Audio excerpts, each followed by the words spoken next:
அத்தியாயம் அல் முனாஃபிகூன். மதீனாவில் அருளப்பட்டது. வசனங்கள் 11.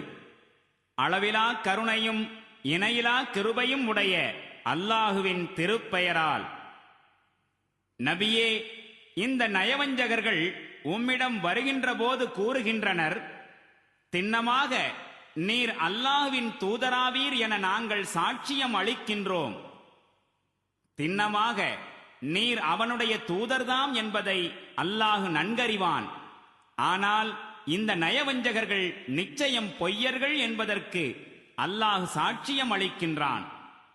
இவர்கள் தங்களுடைய சத்தியங்களை கேடயமாக்கிக் கொண்டிருக்கின்றார்கள்.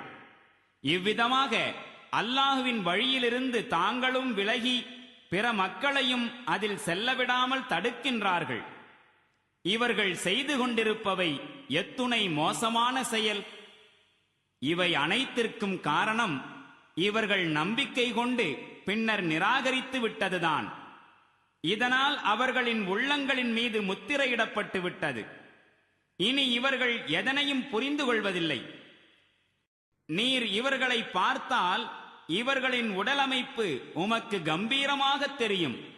இவர்கள் பேச ஆரம்பித்தால் நீர் இவர்களுடைய பேச்சை கேட்டுக்கொண்டே இருந்து விடுவீர். ஆனால் உண்மையில் இவர்கள் சுவரில் சாய்த்து வைக்கப்பட்டிருக்கும் மரக்கட்டைகளைப் போன்றவர்கள்.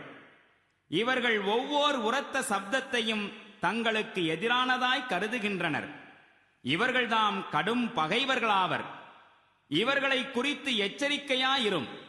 அல்லாஹ் இவர்களை நாசமாக்கட்டும். இவர்கள் எங்கே திசை மாறி சென்று கொண்டிருக்கின்றார்கள்? வாருங்கள், அல்லாஹுவின் தூதர் உங்களுக்காக பாவ மன்னிப்பு கோரி இறைஞ்சுவார் என்று அவர்களிடம் கூறப்பட்டால் தங்களுடைய தலைகளை திருப்பிக் கொள்கின்றார்கள்.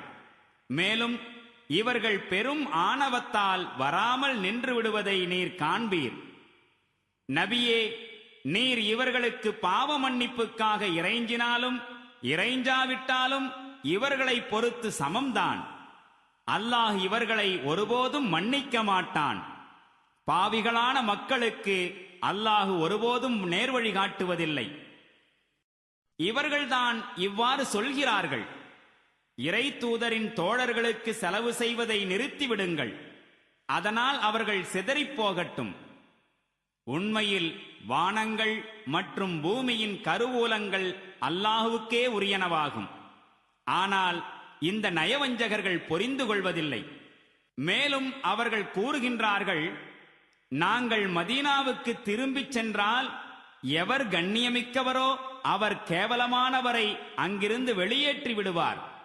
ஆயினும் கண்ணியமானது அல்லாஹுவுக்கும் அவனுடைய தூதருக்கும் நம்பிக்கையாளர்களுக்கும் உரியதாகும்.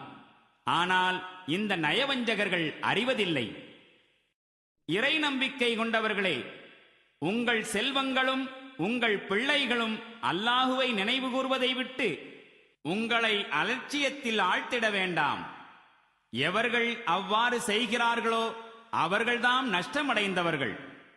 நாம் உங்களுக்கு வழங்கியவற்றிலிருந்து நீங்கள் செலவு செய்யுங்கள். உங்களில் எவருக்கேனும் மரண நேரம் வருவதற்கு முன்பாக.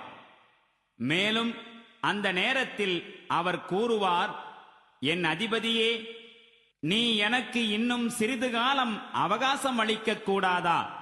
நான் தான தர்மம் செய்வேனே, நல்லோர்களில் ஒருவனாகி விடுவேனே. ஆனால் ஒருவருக்கு அவர் செயல்படுவதற்கான அவகாசம் முடிவடையும் நேரம் வந்துவிட்டாலோ எந்த மனிதனுக்கும் மேலும் கால அவகாசத்தை அல்லாஹ் கண்டிப்பாக அளிப்பதில்லை. மேலும் நீங்கள் என்னென்ன செய்து கொண்டிருக்கின்றீர்களோ அவற்றை அல்லாஹ் நன்கறிபவனாக இருக்கின்றான்.